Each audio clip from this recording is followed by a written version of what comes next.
football, the red zone is where a team has to make small adjustments to ensure victory. As you approach retirement, you also need to make small adjustments to ensure success. This is the Red Zone Retirement Program with registered investment advisor and enrolled agent John Mears of Mears Money Management. Hi, Coach. We are into our final episode of the year, episode 101. It's kind of a little John Mears 101 to round out the year. Sounds kind of fun. We thought we would finish it off with some viewer questions. Take a couple here, and it was funny because I sent you. We grabbed the list of stuff that came in. I sent you a few. I was like, hey, which ones of these do you want to talk about that we got in? And it was funny because you were like, well, we might as well do these three because I literally just had conversations with clients in office about the same exact things this week.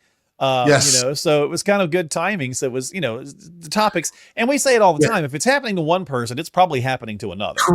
Correct. Absolutely. So this is why I love these mailbag questions, because one person will ask it and then literally, again, the three we're talking about today, people just yesterday, we were talking about with three different clients, these topics. So these are obviously things that are on people's minds. And so this is great stuff. And I enjoy talking about it. And there's a lot of nuance here.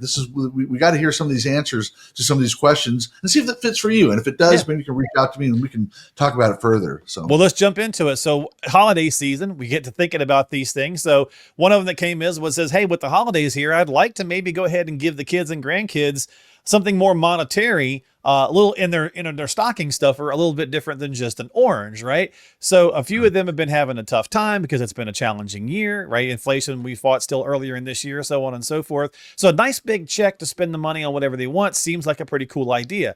John, what are the monetary limitations and how is a good way to go about gifting? So what's your thoughts? So these are great questions. And again, I speak the first person, my 9 o'clock appointment yesterday, we were talking about this. He's getting a liquidity event. He's going to have some money. And so he wants to reward not just his family members, but some other people. And I told him, by the way, the gifting limit is $19,000 per person per year. So he's married. So between you and your spouse, that's $38,000. If your child has a spouse, that's $38,000 for your child, $38,000 for your spouse. So that's $76,000. You can round down to $75,000 if you want to, or not. And you can do this now, and you can also do it next year again and again if you felt like it. Now, the main thing to remember is $19,000 per person per year. And so this is where people get confused. They think it's the couples can only do $19,000 or we can do $19,000 per family. No, it's per person per year that you're allowed to do it. Now, the funny thing that this guy I was talking to yesterday, I'll call him George, he was saying, he goes, you're telling me the government says who I can and can't give my money to? And the answer is yes. Now, let's just say you go over the gifting limit. If you go over $19,000, you give your kid $30,000 for whatever reason, you're not necessarily breaking the law, but you are required to fill out a gift tax return. And that's where people kind of go, oh, I don't want to do that. Now, that doesn't necessarily mean you're going to owe tax. But what happens is at some point, your estate is reconciled with your gift taxes or your gift tax returns that you've had in the past. So you may still not end up owing any money, but that money that you overgave, that you cheated on, is calculated back into your estate at some point. And if you're over the estate limit, then you are going to be paying tax on that overage somewhere down the road. But that's not something where I really lose a lot of sleep over it, because if you're under the estate limit, now this person may be over it at some point, but it's pretty big nowadays. It's $15 million.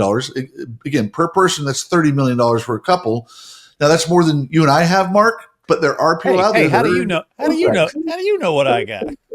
But for somebody like him, that was a very real question, and he's getting this liquidity event at a young age. So I go, by the time you die, George, you may have more than $30 million.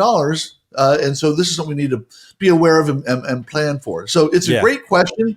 It's a great thing to do also during the holidays. And I'll just finish with this. Our grandkids and our kids, if they're in their 30s, we all know when we needed a little boost or a little leg up, it was when we were in our 20s and 30s. So if you're going to help with a down payment on the house, it's a great thing to do. There's an opportunity to do that as well. And finally, threats are legal. You can tell them, by the way, if I'm giving you this money, it is for a down payment on the house, not a Harley. Nothing against Harleys, but that's not what this money is for. This money is for a down payment on the house. And if you don't use it for a house, then we're done. I'm coming at you. So this is that elbow drop. Yes, or a form tackle. But yeah, it's something that it's a great idea. I love this. The holidays are a perfect time for any of you out there thinking of gifting. Again, $19,000 per person. So if you're married, that's 19 from you, 19 from your spouse, and again to your child, and if they have a spouse, also and their kids, all the whole family. You can just kind of add it up, give it to them one big check. I would write it down what you did, and that's about it. You don't have to fill out any other forms, nothing else to do. I mean, your favorite podcast host. I mean, it's whatever, right? I mean, it's up to 19,000 for whomever you feel like. So, yeah, so John can't because the SEC has rules and stuff. But if you want to send it to Mark Killian, yes, it's perfectly legal to do that. And again, there's no forms. It's not tax deductible. It's just a gift out of the goodness of your heart. That's good information, Coach. So thank you so much for that. How about this one? My brother tells me I have way too much money in the bank, and he's probably right. It's about $150K now, but I like having it there. It makes me feel good. And what if there's an emergency? Is it really that bad? I was talking with somebody the other day, John, and they were like, I got a client who's got like 10 mil, right? Mm-hmm. And never has he had $150,000 emergency. So, no. I mean, I get it. Look, I mean, I to this person's question, I get it. I like, checking my app and going, oh, whatever that number is makes me feel good, makes me sleep at night. I get it. Right. But I mean, at some point you're kind of screwing yourself. We got to be a little bit smarter. Yeah. So again, I had a conversation with a woman yesterday. She's conservative. She's done a great job of saving, but yeah, she has around $1 million into her name, and she has a couple hundred, 200, a little over 200,000 just sitting in the bank in CDs and whatnot. She doesn't need that much because she lives frugally. Her monthly expenses are around 4,000, maybe. So she doesn't, and her houses are paid off. Again, she doesn't have that need. Now, I always tell people, there's nothing, we use B of A. There's nothing wrong with having money in the bank. If you need cash right now, a refrigerator, a used car, whatever you need to do to help your aunt, whatever. There's a million reasons why you might need some cash right now. It's nice to be able to drive down to your local branch, take that money out right now. The internet banking can't do that. If you have it stuck in a CD, you really can't do that. Well, you could. But the idea is that you have money that you can go reach in and you can go look at it and check on it. There is, like you said, Mark, that's a lot of peace of mind knowing you have it there. However, don't be stupid about it. You want to have some money there. There's nothing wrong with it. But if you're going to be a little on the extreme, at 12 months of expenses, even bump it up for another $5,000 or $10,000 for another weird emergency. Again, the air conditioning unit needs to be paid off, something like that. Something. So in this case with this woman, we talk about, okay, the actual number was $51,200 you should have. So let's just round to 50. And then because she does have a rental, I said, well, why don't you keep an extra, 10 sitting around just for that as well. And that's it. So the remainder, we are still concerned about inflation. And she has legacy desires. So I go, your kids and grandkids, you should be fully invested because you've got $150,000 of their money sitting in a CD. So why don't you go ahead and be a little bit more, I don't like using the term aggressive, but more prudent as far as, growth and the desire to have. Intentional? Yes, that's a better word. Yes. Yeah. So we kind of had this discussion. So the answer to the question is, yes, it's okay to have money that makes you feel comfortable. That's okay. There's nothing wrong with that. But be prudent about it. Have a number that's a year's worth of expenses is plenty. And like you said, most people never, ever needed that. It's more of a comfort thing, to sleep on the pillow kind of thing. It's emotional reassurance more than it is anything else, right? I mean, I think the same thing when we've had the conversations about the magic $1 million to retire, or now they've moved the goalpost to the magic $2 million to retire, or whatever. I think sometimes they just, my cousin's at 2 million, so I've got to be at 2 million. Right. Mm-hmm. And it's like, well, no, you just need the emotional reassurance that you're okay. And that's where, coming in and getting the strategy and a plan put together. Because once you see your numbers in black and white, you might not need a 2 million. You might need 1.2, or you might need 700,000 or whatever. Right. So, and in this case, this woman didn't need really any of it. She has, everything she had is really going to be legacy money. And so we have to kind of figure out the legacy, because some of it's in IRAs. I told her, oh, by the way, your heirs have to empty the account in 10 years. She's like, wait, what? So she didn't know all this stuff. So this is where we had to kind of start figuring out what to do. But again, she had way too much in cash. And then we start getting over into those FDIC issues as we accumulate more cash as well. True. We want to make sure that we're being prudent. Again, nothing wrong with it. Keeps the money, makes you feel good, but let's be smart about it. And I think most people, when you kind of walk them through it and kind of go through a plan, they kind of know. Hey, Coach, the FDIC, that's per account. So like if you had 70 grand in a savings and 70 grand in a checking, or 75 and 75 to get to the 150, they're both protected though, right? Even if it's the same name and the same bank? Yes, per account. And I always tell people you can have a trust. You can have a trust, for the wife, a trust for the husband. There's a number of ways to skin a cat. I have a handout. If anybody are interested in this, shoot me an email. I'll send it to you. It kind of breaks down all of this. And all the different scenarios you can have to expand your FDIC insurance and utilize it better. And that includes brokerage accounts as well. So, okay. Well, we got the email links. They'll be in the show descriptions. So just go to John's website, shoot him an email. Yeah, if you'd like to get a copy of that. All right, last one that we'll talk about here, Coach. Green Acres is the place for me, is what this person has to say. I'm sick of the HOA. I'm sick of the community, the tight little, plot of land, the postage stamp that I live on. I'm thinking about getting a bigger piece of property, but our home is paid off, and I'm warning about, carrying a mortgage into retirement because I'm only a couple of years away from it. So they just kind of want to spread out a little bit, get some land. Great question. This is actually a fairly typical question that I get. It really is. This is something where people are living here in Southern California. They have a lot of equity. Even if their house isn't paid off, they still have a sizable amount of equity, but they want to move someplace else and they want to have their dream home, whether it be from Southern California to Tennessee or wherever they may be moving to. They want to have their dream home, and it might be just a skosh more than what they have in their equity. So you can either go, aim lower, or there are ways we can kind of expand what our equity may be. We talked about this in an episode earlier this year, and that is a home equity conversion mortgage. We call it a HECM. And I believe the name of the episode was "What the Heck is a HECM?" But we talk about a HECM is a home. It's basically a form of a reverse mortgage. Now, before you start freaking out, remember there are different types of reverse mortgages. In this case, if you're to have your house here for $500,000 paid off, and you wanted to move to Tennessee, and you wanted to get a house for $600,000 or $700,000. We're not blowing the bank out. We're not going crazy here, but we just need a little bit more, and we really don't want a mortgage in retirement. You can get basically a HECM for purchase. You can put $500,000 down, and then the rest you can finance through this reverse mortgage. What's the benefit of a reverse mortgage?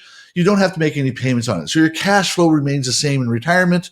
If this is truly a retirement home where you're going to live in for the rest of your life, the only person that has to worry about is your heirs. When you pass away and they decide to sell your house, they pay off the mortgage then down the road, 10, 20, 30 years down the road. So with that being that percentage of it, so let's say you were buying buying $1 million property, and you got 500,000 from your old place. You threw 500,000 on it, and you need to do the other 500,000, but didn't want to do the mortgage.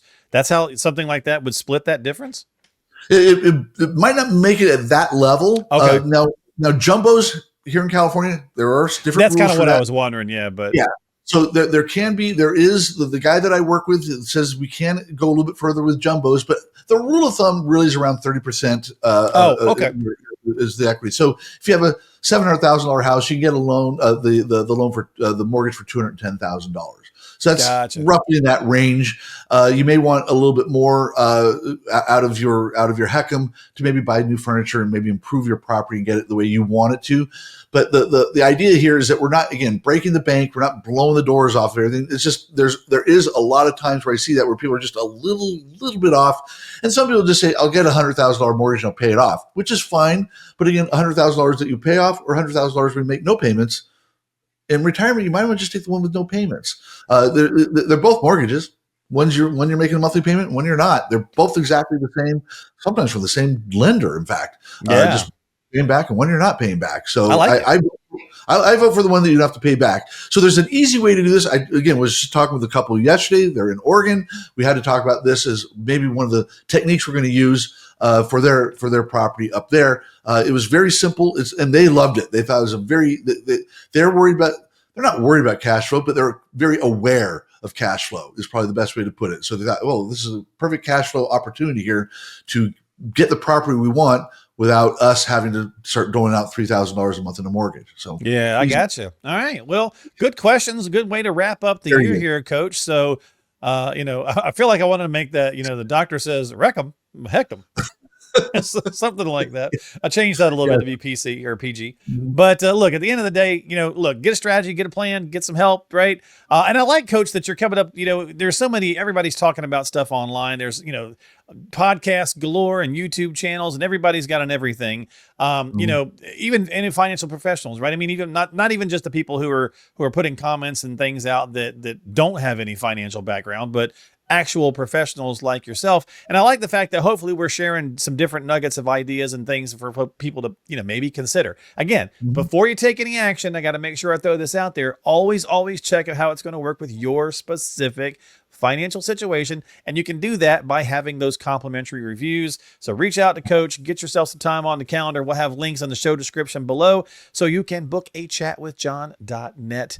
And go from there. So with that, we'll see you next time. Coach, thanks for hanging out. Have a great holiday, man. And I look forward to talking to you in 26. 26. Yes, after bowl season. Yes, it'll be nice. And right around the corner. So have a great holiday, everybody. Don't forget to subscribe to us on Apple, Spotify, and of course, right here on YouTube. Leave us a comment, something you'd like to hear us talk about or hear Coach kind of expand on. Whatever the case might be, we'll be back in the new year. So appreciate you. We'll see you next time here on Red Zone Retirement Program, Simple Investing, Smart Future with the Coach, John Mears. John has a couple of free books, Diffuse and Tax-Free Retirement in California, that reveal exactly how you can experience zero taxes in retirement and overcome the IRS lien on your 401k, IRA, and 403b, which could threaten your future lifestyle. These are complimentary, so all you have to do to pick these up 100% free is just stop by RescueMyRetirement.net. That's RescueMyRetirement.net. Fill in the basic info and he'll ship those out to you immediately. That's RescueMyRetirement.net for a copy of Diffuse and Tax-Free Retirement in California. Advisory services offered through Mears Money Management, Inc., an RIA registered in the states of California and Texas. California Department of Insurance License Number 0685203.